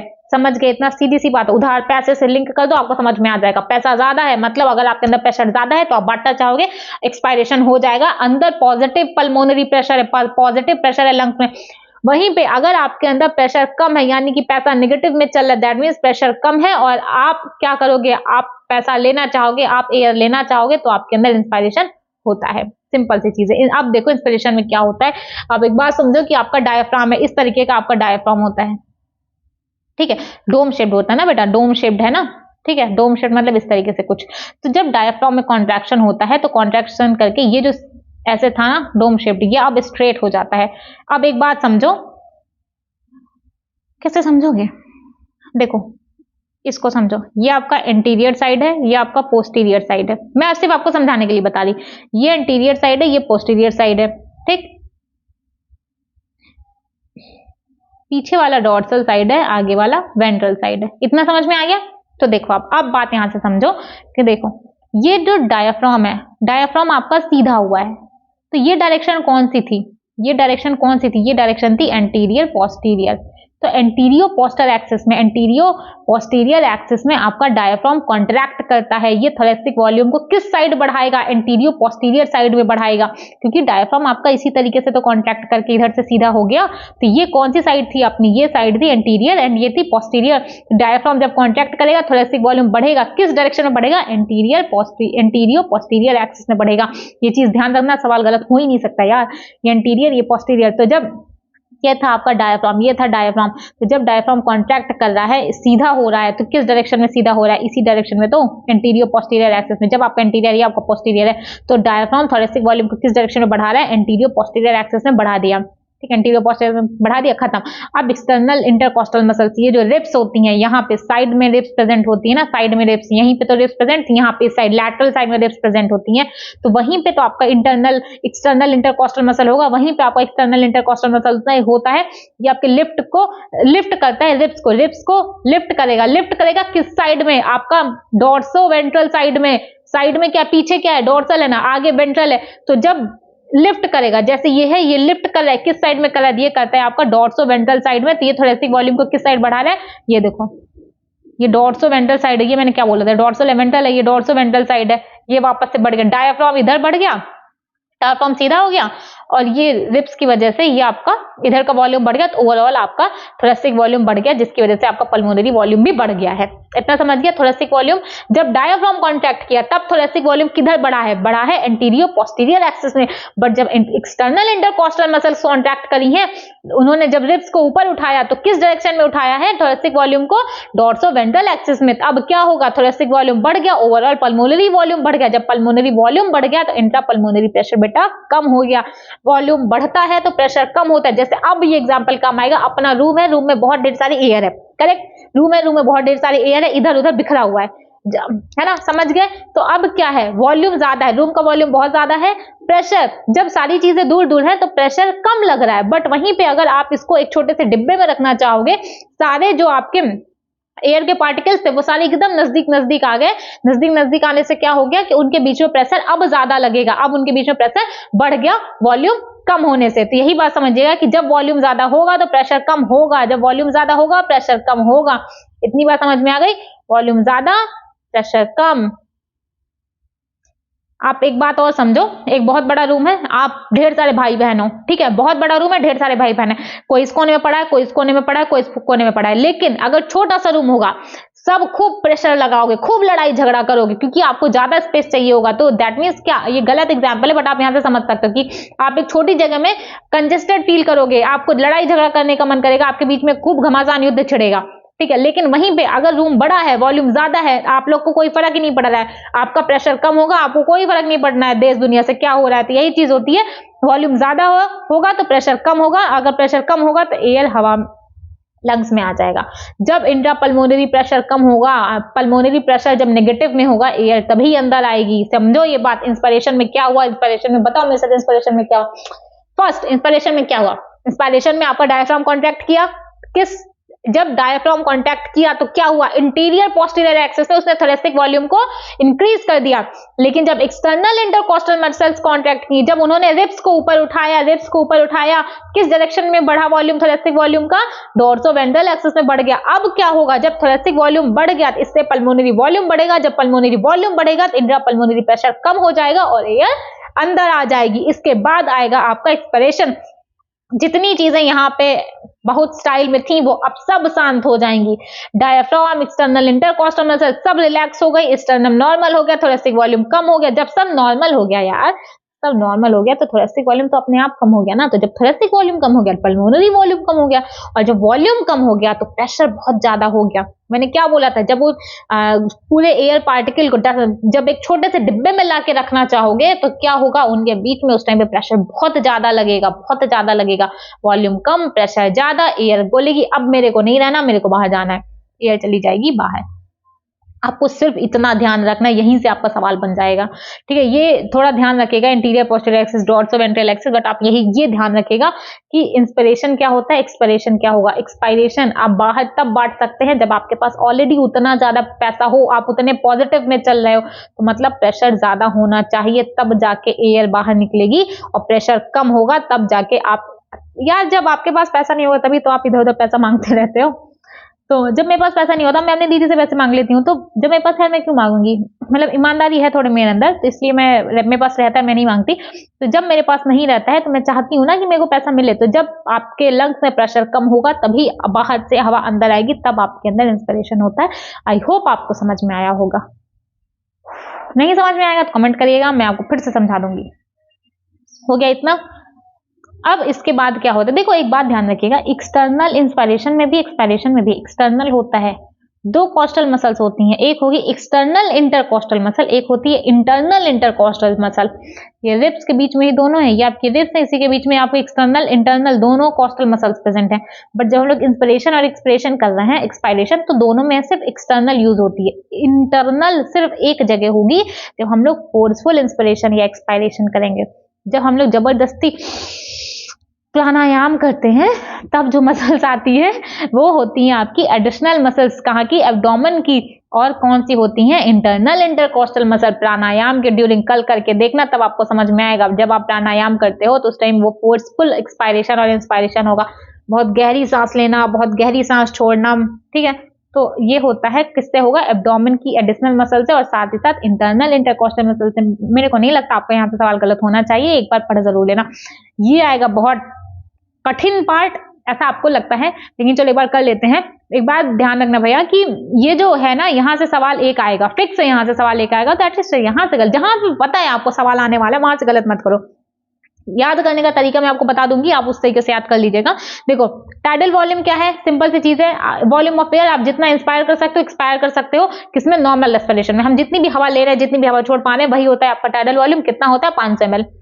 देखो रेस्पिरेटरी वॉल्यूम, बस आपको इतना ध्यान रखना है, इतना पढ़ लो, ठीक। टाइडल वॉल्यूम क्या है, कितनी एयर हम लोग इंस्पायर या एक्सपायर करें, नॉर्मल रेस्पिरेशन। सुनिए, रेस्पिरेशन मतलब टाइडल वॉल्यूम 500 ml। अब देखो यहाँ से मैं आपको लर्न करने का तरीका बता रही हूँ कि आपको याद कैसे रखना है, ठीक। तो देखो पहला है इंस्पायरेटरी रिजर्व वॉल्यूम। देखो इंस्पायरेटरी मींस इंस्पिरेशन, इंस्पायरेटरी मतलब इंस्पिरेशन, मतलब आप कितनी वॉल्यूम एक्स्ट्रा एडिशनल कितनी वॉल्यूम आप इंस्पायर कर पा रहे हो, ठीक। तो देखो ये चीज यहीं पे लिखी होगी, जैसे यहाँ पे एक्सपिरेटरी है तो additional volume of air a person can expire, expiratory तो एक्सपायर। देखो पर्सन की जो बात करी जाएगी वो जो पहला शब्द होगा उसी से लिंक कर दीजिएगा। अगर यहाँ पे इंस्पायरेटरी बात करी जा रही है तो दैट मीन्स वो पर्सन कितना एडिशनल एयर इंस्पायर कर पा रहा है। अगर एक्सपायरेटरी की बात करी जाएगी दैट मीन्स कि एडिशनल वॉल्यूम वो कितना एक्सपायर कर पा रहा है। इतना आप खुद से समझ लीजिएगा कि जो यहाँ रहेगा वही यहाँ रहेगा। अब बात आएगी कि किसके थ्रू, कौन से रेस्पिरेशन के थ्रू। अब सुनो, जब वॉल्यूम की बात करी जाए तो बोलना फोर्सिबल इंस्पायरेशन। अभी फिलहाल इसकी फोर्सिबल इंस्पायरेशन, फोर्सफुल। देखो इंस्पायरेटरी, इंस्पायर, इंस्पायर, एक्सपायरेटरी, देखो मैं आपको सिर्फ याद करने का तरीका बता रही हूँ और कुछ नहीं, जिससे आपका सवाल बन जाए। मैं आपको पूरा समझा सकती हूँ बहुत अच्छे तरीके से, लेकिन फिलहाल आपका सवाल बनने से मैटर करता है, इंपॉर्टेंट ये है। और यहीं से बेटा यहीं से सवाल गलत हो जाता है। तो याद रखना, जब रिजर्व वॉल्यूम की बात, देखो कैपेसिटी अलग है, वॉल्यूम अलग है। कैपेसिटी हम लोग जोड़ जोड़ के देखेंगे, ठीक, वॉल्यूम अलग है। तो जब इंस्पायरेटरी की बात करी जाती है, इंस्पायरेटरी में देखो, इंस्पायरेटरी में क्या है, इंस्पायर कितना कर रहा है, और रेस्पिरेशन में कौन सा वाला है, ब्रीदिंग, इंस्पायरेशन। मतलब एक कितना एडिशनल वॉल्यूम एयर का इंस्पायर किया जा सकता है बाई फोर्सफुल इंस्पायरेशन, कितना, 2500 से 3000 ml। ये ध्यान रखिएगा, 2500 से 3000 ml। एक्सपायरेटरी, अब सुनो मैंने क्या बोला था, एक्सपायरेटरी तो पहला क्या हुआ, एक्सपायर, कितना पर्सन एडिशनल वॉल्यूम को एक्सपायर कर पाएगा, किसके थ्रू, बाय नॉर्मल एक्सपायरेशन। क्योंकि एक्सपायरेटरी है तो एक्सपायर यहां पे भी होगा, एक्सपायर यहां पे भी होगा। अब रेजिडुअल वॉल्यूम मतलब आप फोर्सफुल एक्सपायरेशन कर लो, ठीक है, आप जितना तेजी से चाहो उतना एक्सपायरेशन कर लो, जितना मन उतना तेजी से आप सांस निकाल दो। फिर भी अगर आप जिंदा हैं तो आपके अंदर लंग्स में कुछ एयर बच जाएगी, वो होती है आपकी रेजिडुअल वॉल्यूम। और वो कितनी होती है, 1100 से 1200 ml। तो फटाफट से बोलो, टाइडल वॉल्यूम कितनी, 500। इंस्पायरेटरी रिजर्व वॉल्यूम कितना, IRV कितना है, 2500 से 3000। एक्सपायरेटरी रिजर्व वॉल्यूम कितना है, 1000 से 1100। और रेजिडुअल वॉल्यूम कितना है, 1100 से 1200, 1100 से 1200। अब फटाफट से एक बार बोल दो बेटा, टाइडल वॉल्यूम क्या होता है, एक वॉल्यूम कितना हम इंस्पायर कर रहे हैं या एक्सपायर कर रहे हैं ड्यूरिंग नॉर्मल रेस्पिरेशन। जब हम लोग नॉर्मल रेस्पिरेशन कर रहे हैं, हम लोग कितनी एयर अंदर ले रहे हैं, कितनी एयर निकाल दे रहे हैं, वो होता है आपका टाइडल वॉल्यूम। अब आएगा inspiratory reserve volume. Inspiratory reserve volume मतलब एडिशनल वॉल्यूम एयर की हम कितनी इंस्पायर कर रहे हैं, किससे, बाय फोर्सिबल इंस्पायरेशन। याद कैसे करना है, इंस्पायरेटरी है, इंस्पायर यहां भी होगा, इंस्पायर यहां भी होगा। एक्सपायरेटरी है तो एक्सपायर यहां भी होगा, एक्सपायर यहां पे भी होगा, ठीक है। Inspiration, expiration. रेजिडुअल वॉल्यूम ये आप समझ जाओ कि जितना मन उतनी तेजी से आप एक्सपिरेशन कर दो, सांस निकाल दो, फिर भी जो लंग्स में बच जाएगी एयर, वो होती है आपकी रेजिडुअल वॉल्यूम। कितनी होती है, 1100 से 1200 ml, ठीक। अगर आप जिंदा हो तो आपके अंदर ये हमेशा रहेगी, कितनी भी मर्जी उतनी तेजी से आप सांस निकाल दो, फिर भी आपके लंग्स में ये चीज हमेशा रहती है। इतना समझ में आ गया। इसके बाद आएगी कैपेसिटी की बात। तो इंस्पायरेटरी कैपेसिटी, देखो कैपेसिटी ये टीबी में IRV जोड़ दो, या अगर इंस्पायर है, इंस्पायरेटरी की बात की गई है तो टीबी में IRV जोड़ दो, एक्सपायरेटरी की बात करी गई है तो टीबी में ERV जोड़ दो। अब अगर देखो स्टेटमेंट पूछा जाएगा इसमें, तो स्टेटमेंट देख लो, total volume of air a person can inspire. एक बात हमेशा ध्यान रखना, पहला वर्ड ना कि क्या वो इंस्पायर कर रहा है, क्या वो एक्सपायर कर रहा है, ये आपका इसी से मिल रहा है, ठीक है। इसमें भी देख लो, देखो इंस्पायरेटरी, इंस्पायर, एक्सपायरेटरी, एक्सपायर, वो वहीं से मिलेगा, inspiratory, inspire, expiratory, expire. Change क्या हो रहा है, चेंज ये हो रहा है। तो जब हम लोग वॉल्यूम की बात करेंगे तब तो ये दोनों सेम है, inspiratory, inspire, inspiration, expiratory, expire, expiration. But जब हम लोग कैपेसिटी की बात करेंगे तब मजा आएगा। जब इंस्पायरेटरी की बात करोगे तो क्या है, total volume of air a person can inspire, inspiratory तो inspire, but after normal expiration, एक नॉर्मल एक्सपायरेशन के बाद एक पर्सन कितना वॉल्यूम इंस्पायर कर पा रहा है, वही है ये। एक मिनट, ठीक है। और एक्सपायरेटरी में भी, एक मिनट, एक्सपायरेटरी में भी आपका सेम है, क्या है, एक्सपायर फर्स्ट आएगा, फिर नॉर्मल इंस्पिरेशन, उल्टा उल्टा, समझ रहे हो ना, उल्टा। जब कैपेसिटी की बात करेंगे तो उल्टा उल्टा हो जाए, इंस्पायरेशन में आफ्टर नॉर्मल एक्सपिरेशन हो जाएगा, बट अगर एक्सपायरेटरी की बात करी जा रही है तो एक्सपायरेटरी कैपेसिटी कितना है, total volume of air a person can expire, expiratory है तो कितना वो एक्सपायर कर रहा है आफ्टर नॉर्मल इंस्पिरेशन। अब रिवर्स हो गया, देखो एक्सपायरेटरी में इंस्पिरेशन हो गया, इंस्पायरेटरी में एक्सपिरेशन हो गया, कितना होगा, टीबी प्लस ERV। इसके बाद आता है फंक्शनल रेजिडुअल कैपेसिटी की volume of air remain in lungs after normal expiration, कि नॉर्मल जब हम लोग एक्सपिरेशन, देखो रेजिडुअल वॉल्यूम क्या था, जब हम लोग फोर्सफुल एक्सपायरेशन कर लो, बहुत तेजी से एक्सपायरेशन कर लो, फिर भी जो एयर रह जाती है लंग्स में, वो था आपका residual volume. But normal breathing करो, आप नॉर्मल एक्सपायरेशन करो, उसके बाद जो एयर रिमेन लंग्स में रह जा रही है वो होता है आपका फंक्शनल रेजिडुअल कैपेसिटी, मतलब ERV और RV। नॉर्मल आपने जितना निकाल दिया और आपका रेजिडुअल वॉल्यूम, ये होता है आपका फंक्शनल रेजिडुअल कैपेसिटी। अब अगर बात करी जाए कि वाइटल कैपेसिटी क्या होता है, मैक्सिमम वॉल्यूम ऑफ एयर, एक कितना ज्यादा से ज्यादा एक आदमी सांस ले पा रहा है, सांस छोड़ रहा है आफ्टर फोर्सिबल एक्सपायरेशन, मतलब फोर्सिबल, बहुत तेजी से उसने एक्सपायर कर दिया, बहुत तेजी से उसने एक्सपिरेशन कर दिया, उसके बाद वो कितनी हवा अंदर ले पा रहा है, ठीक है, या फिर बहुत ज्यादा तेजी से उसने इंस्पिरेशन कर लिया, सांस लिया, और उसके बाद वो कितनी एयर निकाल पा रहा है, ये होता है आपकी वाइटल कैपेसिटी, ये होता है आपका वाइटल कैपेसिटी। मतलब एक बार बहुत तेजी से आप सांस छोड़ दो, ठीक, तो उसके बाद आप कितनी एयर अंदर ले पा रहे हो, और वाइस वर्सा, सांस छोड़ दो बहुत तेजी से, उसके बाद आप कितनी सांस ले पा रहे हो, या फिर बहुत तेजी से सांस लो, उसके बाद आप कितनी सांस छोड़ पा रहे हो, यही होती है आपकी vital capacity. ERV, IRV plus TB, ये तीनों को जोड़ोगे तो आ जाएगा आपका क्या, वाइटल कैपेसिटी। उसके बाद आएगा आपका टोटल लंग कैपेसिटी। आपको जो पहले वाले चार थे वो चारों आपको यहाँ पे कर, रेजिडुअल वॉल्यूम, ERV, IRV और TB, ठीक है, ये जोड़ोगे टोटल लंग कैपेसिटी आ जाएगा। इन दोनों को जोड़ने पे वाइटल कैपेसिटी वैसे भी आ जाता है। अब टोटल लंग कैपेसिटी क्या होता है कि टोटल वॉल्यूम ऑफ एयर, पूरा वॉल्यूम एयर का जितना लंग्स में रह जाता है आफ्टर फोर्स्ड इंस्पिरेशन, तेजी से जब आप सांस लेते हो उस टाइम पे आपके लंग्स में जितना एयर रह रहा है वो टोटल लंग कैपेसिटी, आपका लंग कितना ज्यादा इंस्पिरेशन कर सकता है ना, यही तो होगा ना कि आपका टोटल लंग कैपेसिटी कब चेक किया जा रहा है। आप सबसे ज्यादा, अगर आपकी कैपेसिटी की बात करी जाए तो सबसे ज्यादा कब होती है कि आप हर एडवर्स कंडीशन में कितना ज्यादा पढ़ ले रहे हो, वो आपकी कैपेसिटी होती है। तो उसी तरीके से लंग कैपेसिटी मतलब क्या है, आप बहुत ज्यादा तेजी से फोर्सबल आप इंस्पिरेशन कर लो, उसके बाद आपके लंग्स में कितना एयर रह रहा है, ठीक है, पूरा फोर्स्ड इंस्पिरेशन करो, जितना तेजी से सांस ले सकते हो उतना तेजी से सांस लो, उसके बाद आपके लंग्स में कितनी ज्यादा एयर रह रही है, कितनी एयर रह पा रही है आपके लंग्स में, वही होती है आपकी टोटल लंग कैपेसिटी, वही होती है आपकी टोटल लंग कैपेसिटी। और पहले जितने भी चारों थे, चारों हम लोगों ने पढ़ा था ना, चारों चीजें पढ़ी थी, क्या क्या, RV, ERV, वॉल्यूम्स जो चारों पढ़े थे वही सारे को ऐड कर दोगे तो टोटल लंग कैपेसिटी आ जाएगी। आपका सवाल बेटा, आपका सवाल इसी तरीके से सही हुआ जैसे मैंने बोला, टाइडल वॉल्यूम नॉर्मल है, कितना एयर इंस्पायर कर एक्सपायर कर रहा है नॉर्मल रेस्पिरेशन से, ये आपका 500 ml होता है।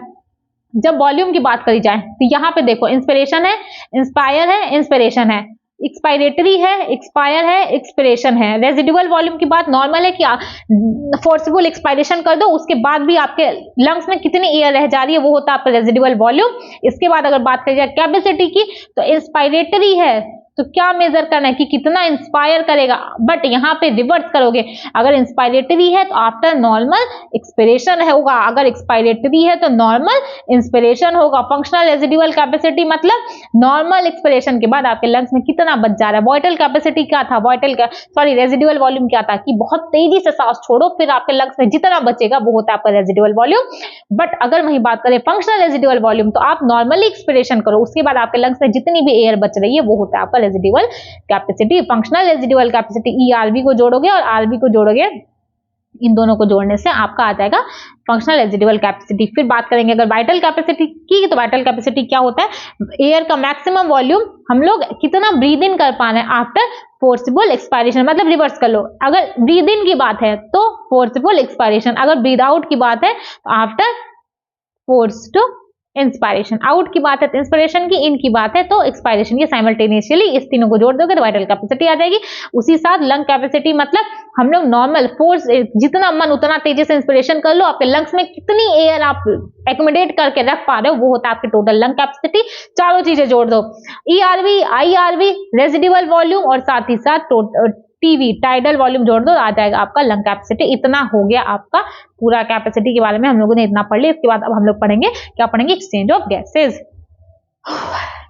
अब आता है आपको एक्सचेंज ऑफ गैसेस, ठीक है। इतना स्टार्ट करने से पहले देखो, अगर आपको समझ में आ रहा है ना तो प्लीज कमेंट सेक्शन में जरूर बोल देना कि आपको समझ में आ रहा है। बट अगर आपको किसी भी टॉपिक पे डाउट आ रहा है तो आप या तो कमेंट में लिख देना, अदरवाइज आप टेलीग्राम लिंक ले लेना, आप वहां पे जाकर के आपको कोई भी डाउट आ रहा है वहां पे जाकर के आप बोल सकते हो, बिल्कुल भी हेजिटेट मत करना, ठीक है। पढ़ाई के रिगार्डिंग आपको जो भी डाउट है आप वहां पे जाके बोल सकते हो, ठीक है। अब चलो हम लोग स्टार्ट करते हैं exchange of gases. Exchange of gases that means कि जो आपका O2 और CO2 का एक्सचेंज हो रहा था वो एक्चुअली किस तरीके से हो रहा है, तो आप समझो आपका एक्चुअल एक्सचेंज होता है कहाँ पे होगा, एल्वियोलाई में होगा, ठीक। तो जो आपका एल्वियोलाई था वही था आपका प्राइमरी साइट किसका, एक्सचेंज ऑफ गैसेस का। आपका जो एक्चुअल एक्सचेंज हो रहा है गैसेस का वो कहाँ पे हो रहा है, वो हो रहा है आपका एल्वियोलाई पे।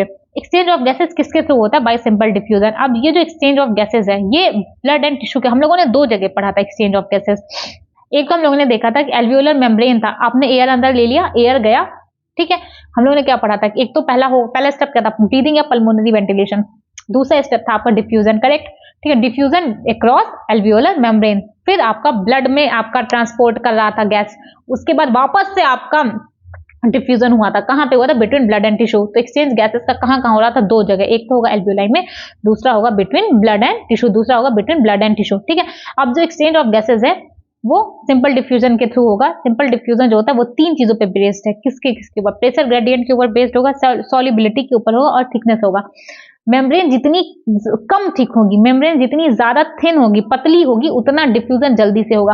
प्रेशर जितना ज्यादा होगा उतना अच्छा डिफ्यूजन होगा, और साथ ही साथ सॉल्युबिलिटी जितनी ज्यादा होगी उतना ज्यादा अच्छा डिफ्यूजन होगा। लेकिन जो सॉल्युबिलिटी होती है वो CO2 की 20 से 25 टाइम गुना ज्यादा होती है, 20 से 25 गुना ज्यादा होती है CO2 की सॉल्युबिलिटी O2 से, इसीलिए CO2 ज्यादा डिफ्यूज करता है प्लाज्मा में। प्लाज्मा जब आप देखोगे तो CO2 वहां पे ज्यादा होता है किसके कंपेरिजन में, आपका O2 के कंपेरिजन में। अगर मेम्ब्रेन की थिकनेस की बात करी जाए तो देखो मेम्ब्रेन जितनी थिन होगी डिफ्यूजन उतना ज्यादा अच्छे से होगा, है ना।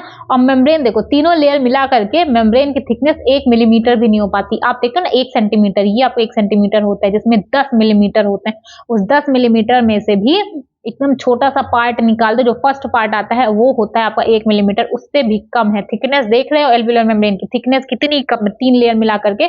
तो तीनों लेयर कौन कौन सी, यहाँ से सवाल आ चुका है, epithelium of alveoli, endothelium of capillaries और बेसमेंट सब्सटेंस। अब समझो ये डायग्राम से भी सवाल पूछ चुका है, नेमिंग पूछा है, लेबलिंग करने को। ये जो बीच में भरा गया ये आपका बेसमेंट सब्सटेंस होता है, ठीक है।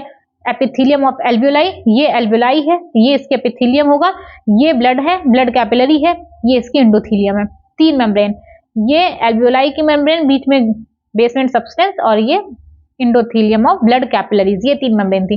तो डिफ्यूजन किसकी वजह से हो रहा है, डिफ्यूजन किसके ऊपर बेस्ड है, 3 चीजों के ऊपर। पहला क्या है, पहला है प्रेशर ग्रेडियंट, दूसरा क्या है बेटा, दूसरा है आपका सॉल्युबिलिटी, और तीसरा क्या है, थिकनेस ऑफ मेम्ब्रेन। मेम्ब्रेन जितनी कम थिन होगी, मेम्ब्रेन जितनी ज्यादा थिन होगी उतनी प्रॉपर तरीके से डिफ्यूजन होगा।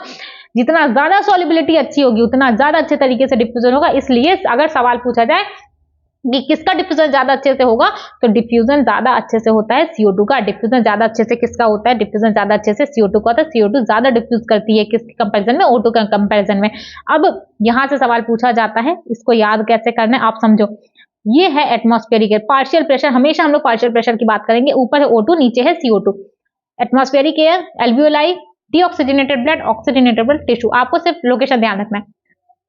देखो पहले हम लोग एयर अंदर लिए, तो पहले एटमॉस्फेरिक एयर होगा, फिर आएगा एल्वियोलाई, फिर आएगा टिश्यू। इतना में तो कोई दिक्कत नहीं है।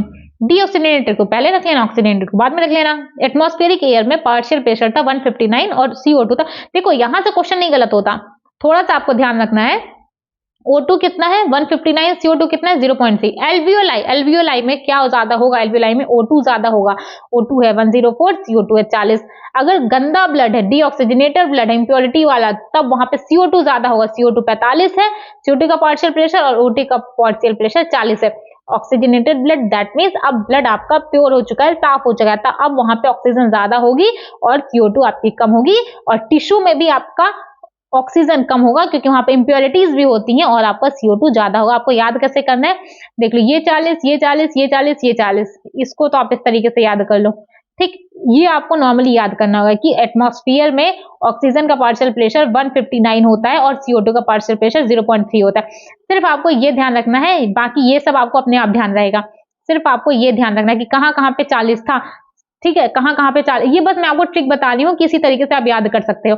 159, 0.3 आपको इजीली याद रहेगा। आपको एक बार ये याद हो गया ना तो आपको सब याद रहेगा। एल्वियोलाई में 104 है, ब्लड डीऑक्सीजनेटेड में CO2 का 45 है। देखो 40 40 40 40, ये याद हो गया। इसके बाद देखो 45 95 45, ये 45, ये 45, इसके भी लास्ट में 5 है तो उतना दिक्कत नहीं क्रिएट करेगा। 9 आप खुद से उतना दिमाग लगा सकते हो, सवाल आपको सही करना है। तो 40 40 40, 45 45 95, इतना आप समझ जाना, ये आपको याद रहेगा। ये 104 आप किसी तरीके से समझ के याद रख लेना। तो थोड़ा सा दिमाग लगा लेना, मैंने कोई ट्रिक नहीं बताया है, बस मैंने आपको थोड़ा सा बताया है कि आप इस तरीके से कर सकते हो कि 40 40। ये मत भूलिएगा, डीऑक्सीजनेटेड पहले है, डीऑक्सीजनेटेड पहले है, पहले इसको फिल कर दीजिएगा, फिर नीचे 40 रखिएगा, फिर इस तरीके से कर दीजिएगा। आपको इस तरीके से याद हो जाएगा।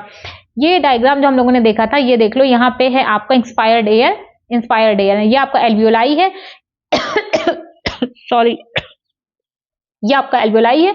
यहाँ से ऑक्सीजन गया, ऑक्सीजन यहाँ से हार्ट के पास गया, ये हार्ट से वापस से ब्लड के थ्रू आपका ऑक्सीजन गया, ऑक्सीजन गया, ऑक्सीजन गया आपका टिश्यू के पास, टिश्यू से CO2 निकला, CO2 यहाँ से गया पल्मोनरी वेन से होता हुआ हार्ट में गया, हार्ट से वापस से इधर गया, फिर वहां से एल्वियोलाई से होकर के आपका बाहर चला गया। यहाँ पे लेबलिंग करने को आ सकता है कि ये आपका सिस्टेमिक, देखो ये जो रेड वाला है ना, ठीक है, ये आपका ऑक्सीजनेटेड ब्लड दिखा रहा है, ये आपका ऑक्सीजनेटेड ब्लड है। एक बात हमेशा ध्यान रखिएगा कि जब भी आर्टरी का नाम याद आ जाए, आर्टरी हमेशा आपकी प्योर ब्लड लेके जाती है। आर्टरी हमेशा आपकी, थोड़ा बड़ा कर दूं क्या,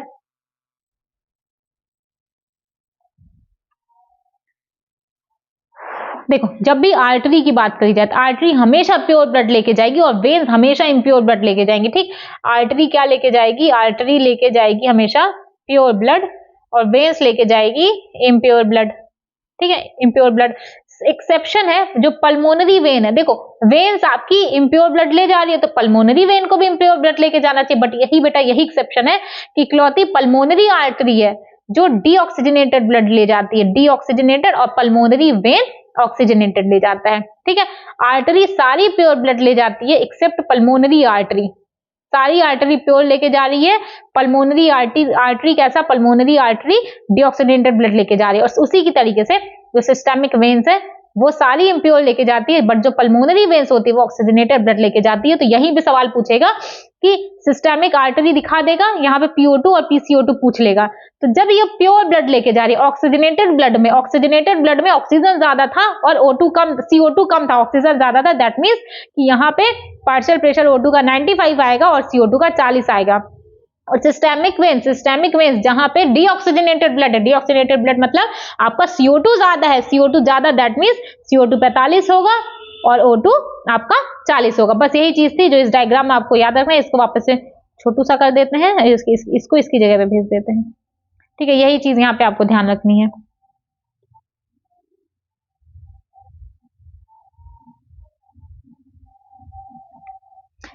पहली बार तो जीवन में अपन ने ट्रिक बनाई थी, वो भी इसने काट दिया। ठीक है, इतना समझ में आ गया। इसके बाद देखो, अगर गैसेस के ट्रांसपोर्ट की बात करी जाए जो कि ब्लड में हो रहा है, वो किस तरीके से हो रहा है, किसी तरीके से तो ट्रांसपोर्ट हो रहा है। और O2 का क्या डायरेक्टली O2 चला जा रहा है, डायरेक्टली CO2 चला जा रहा है, जवाब आएगा नहीं। तो जो गैसेस का ट्रांसपोर्ट होता है ब्लड में वो किस तरीके से होता है, तो ऑक्सीजन दो तरीके से ट्रांसपोर्ट करेगा।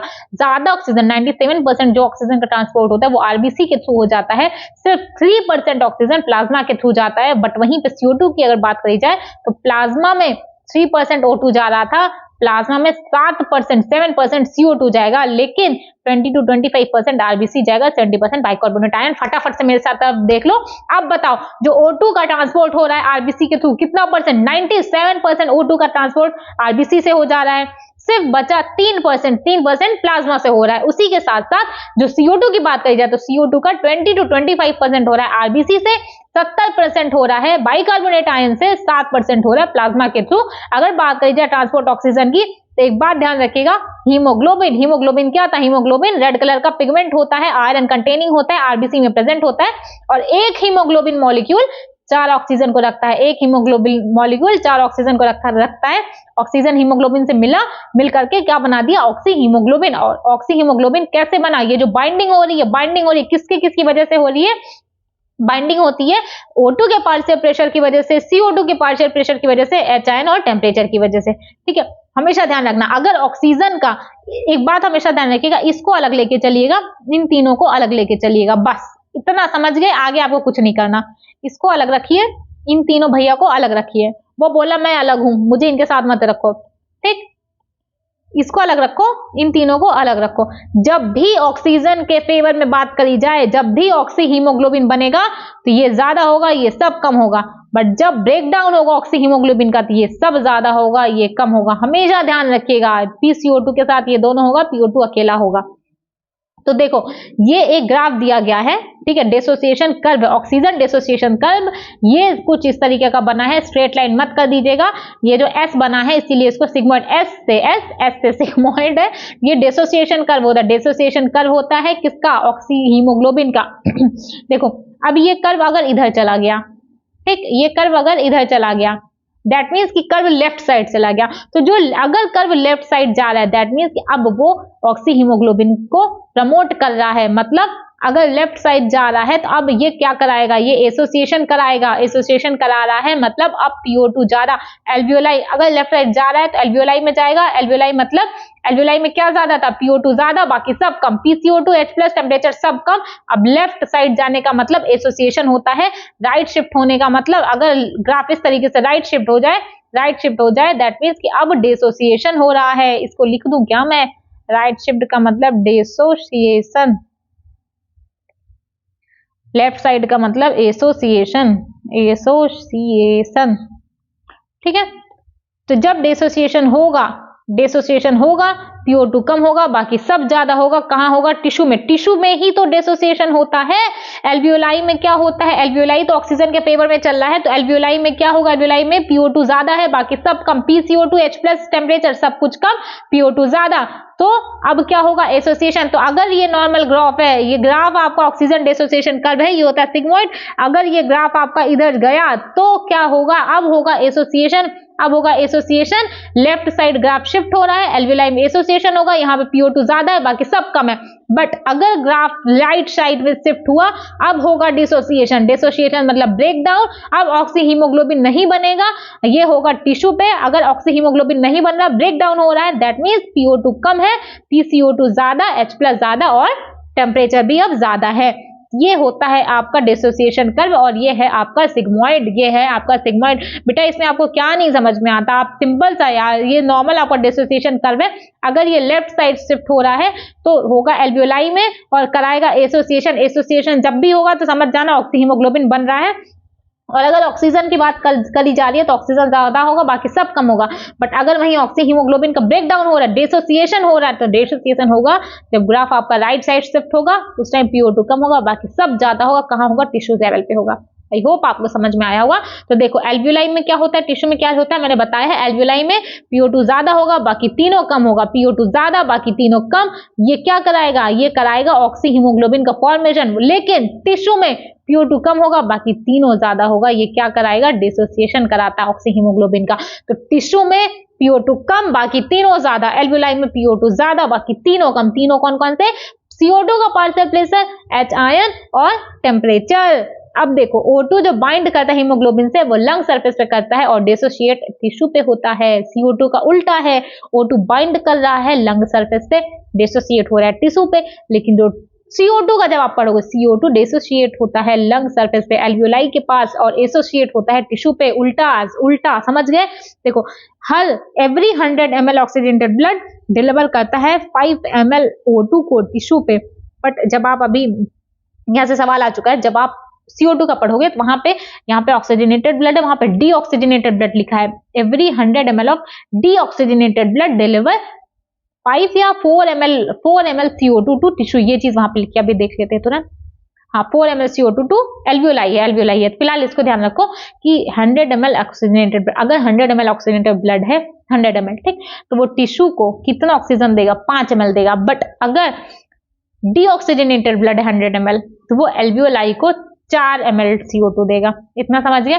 अगर CO2 के ट्रांसपोर्ट की बात करी जाए तो CO2 देखो, CO2 कैरीड किया जाता है हीमोग्लोबिन। अगर जब CO2 हीमोग्लोबिन के साथ बाइंड हो रहा है तो ऑक्सी हीमोग्लोबिन बना। देखो, ऑक्सीजन बाइंड हो रहा है हीमोग्लोबिन से तो oxy haemoglobin, but CO2 bind कर रहा है तो इसको कहते हैं कार्बामीनो हीमोग्लोबिन। और ये क्या करता है?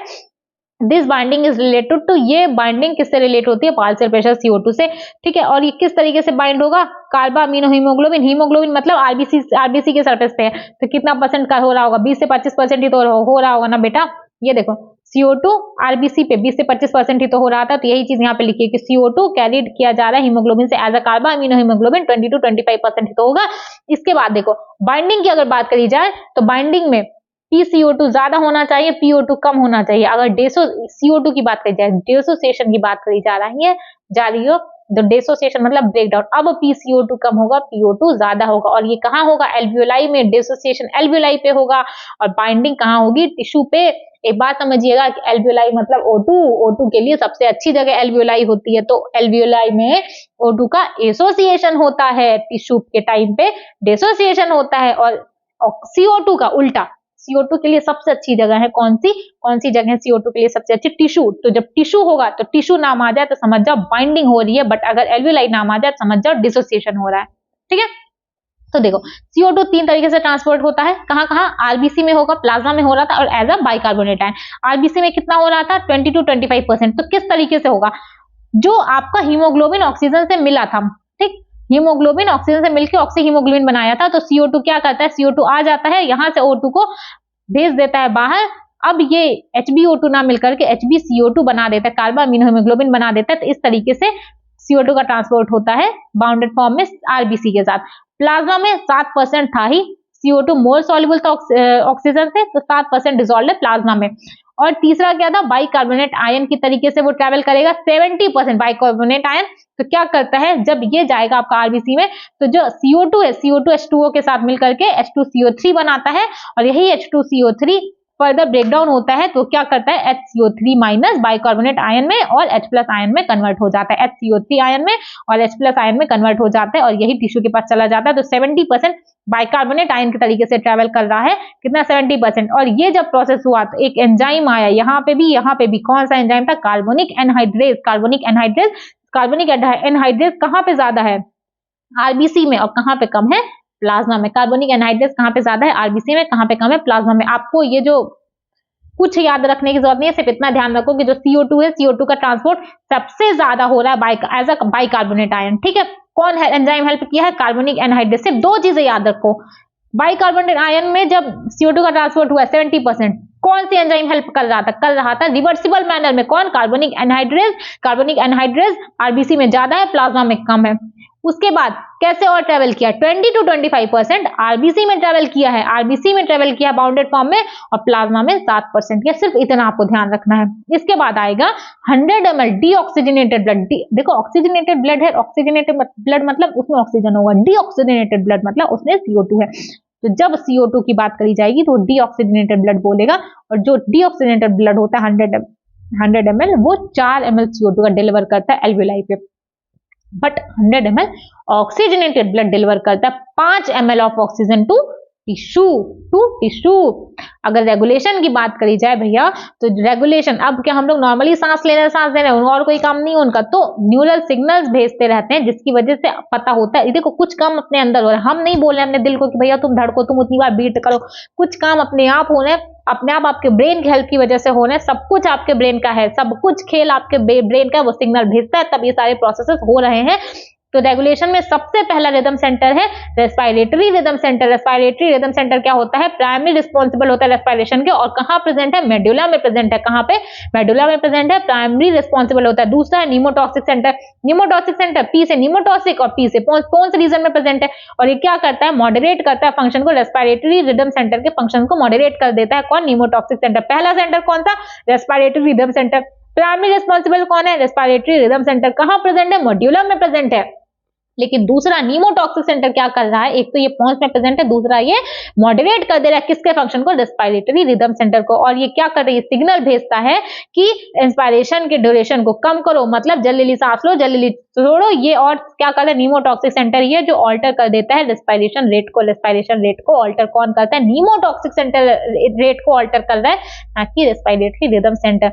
नीमोटॉक्सिक सेंटर कहां प्रेजेंट है? पोन्स में। रेस्पिरेटरी रिदम सेंटर कहां प्रेजेंट है? आपका मेडुला में प्रेजेंट है। इसके बाद आता है एक कीमोसेंसिटिव एरिया प्रेजेंट होता है रिदम सेंटर के बिल्कुल बगल में। कीमोसेंसिटिव एरिया प्रेजेंट होता है रिदम सेंटर के बिल्कुल बगल में।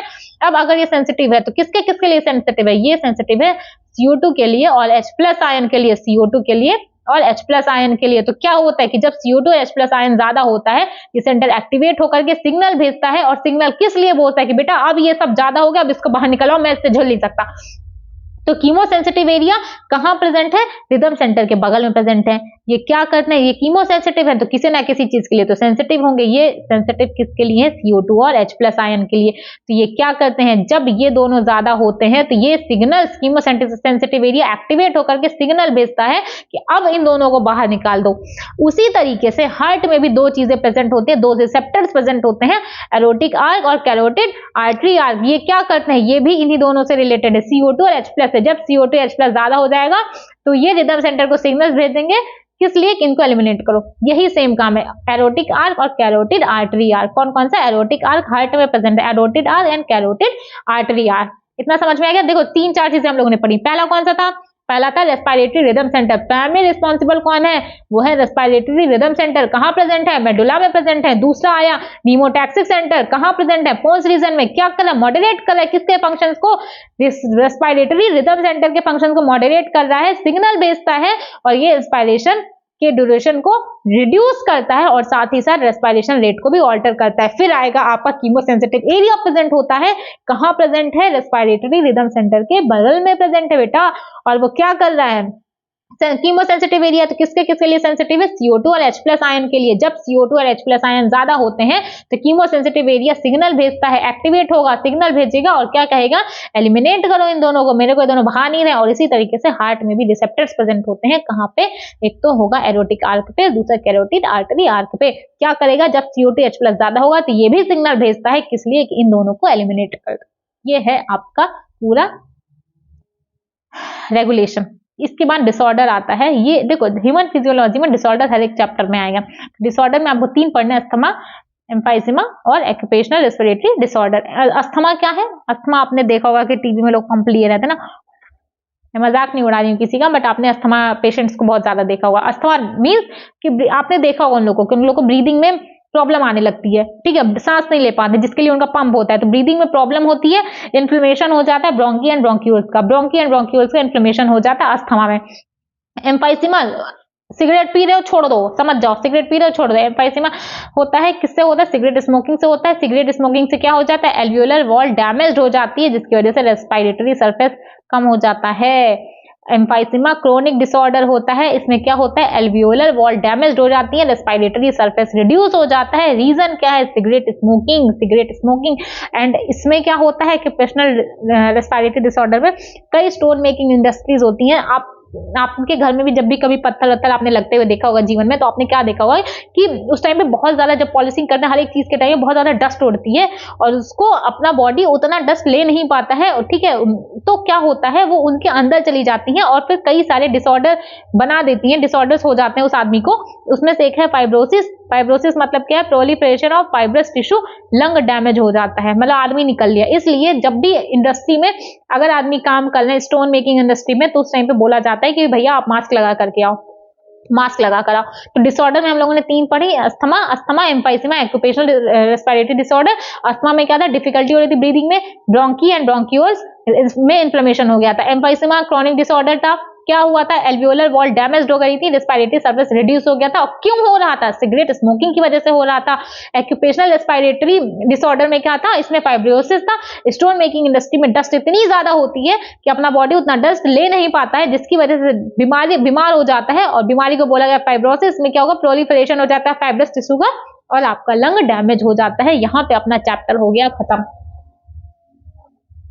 आई थिंक 1.5 घंटा या 1 घंटा 20 मिनट ऐसे ही लगभग आपका वीडियो बनेगा। तो सुनो, आपको क्या करना है, चैप्टर करना, पूरा पढ़ लिए, एनसीईआरटी रीड कर लेना, उसके बाद क्वेश्चन लगा लेना। क्वेश्चन कौन से, सबसे पहले पीवाईक्यू लगा लेना। अगर क्वेश्चन, देखो बेटा क्वेश्चन तुरंत नहीं निकलेगा, अगर आप पहली बार पढ़ रहे हो ना, सवाल तुरंत नहीं निकलेगा। क्वेश्चन नहीं निकला तो थोड़ा धैर्य रखना, वापस से थोड़ा अच्छे से पढ़ो, अच्छे से एनसीईआरटी रीड करो, ठीक है, अच्छे से एनसीईआरटी रीड करो। और साथ ही साथ कोई भी डाउट आ रहा है आप या तो कमेंट में लिख दो, अदरवाइज आप टेलीग्राम में मैसेज कर दो, वहां पे भी आपको आपके जितना भी आपको पढ़ाई के रिगार्डिंग आपको जितना भी डाउट है वहां पे क्लियर कर दिया जाएगा। और साथ ही साथ अगर आपको वीडियो अच्छा लगे तो प्लीज चैनल को सब्सक्राइब कर दीजिएगा और वीडियो को लाइक कर दीजिएगा, ये मेरा हम्बल रिक्वेस्ट है।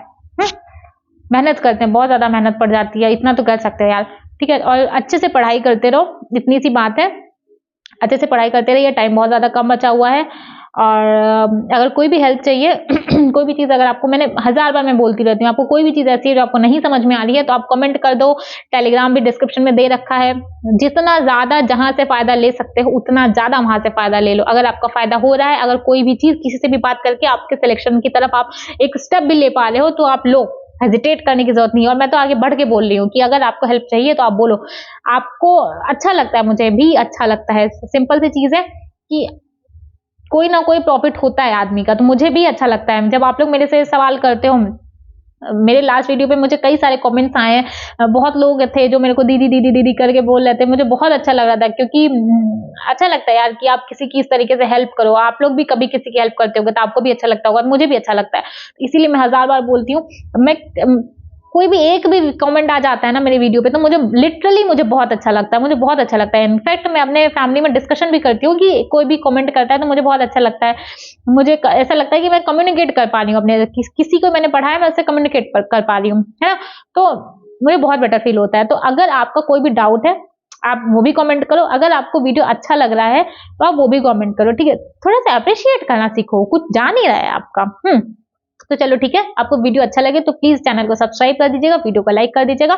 नेक्स्ट हम लोग पढ़ेंगे सर्कुलेशन हम लोग एक 1.5 घंटे में करेंगे। हम लोग पूरा ह्यूमन फिजियोलॉजी जनवरी के एंड में हम लोग कंप्लीट कर देंगे, आई प्रॉमिस, लिटरली, ठीक है। और साथ ही साथ उसके बाद हम लोग क्वेश्चन प्रैक्टिस की सीरीज स्टार्ट करेंगे हम लोग, जिसमें मेरे से लाइव हो नहीं रहा था तो, लेकिन ट्राई करेंगे लाइव करने का, पता करते हैं किस तरीके से लाइव आया जाता है। फिर हम लोग लाइव क्लासेस स्टार्ट करेंगे तो वहां पे हम लोग पूरा प्रॉपर क्वेश्चन प्रैक्टिस करेंगे, कोई बकवास नहीं, सिर्फ क्वेश्चन प्रैक्टिस करेंगे। आप लोग बहुत ज्यादा, आप लोग मेरा हालचाल ले सकते हो और मैं आप लोग का हालचाल पूछती रहूंगी कि भैया कैसे हो, जिंदा हो, पढ़ रहे हो, खा पी रहे हो, ये सारी चीजें, दैट्स इट, ठीक है।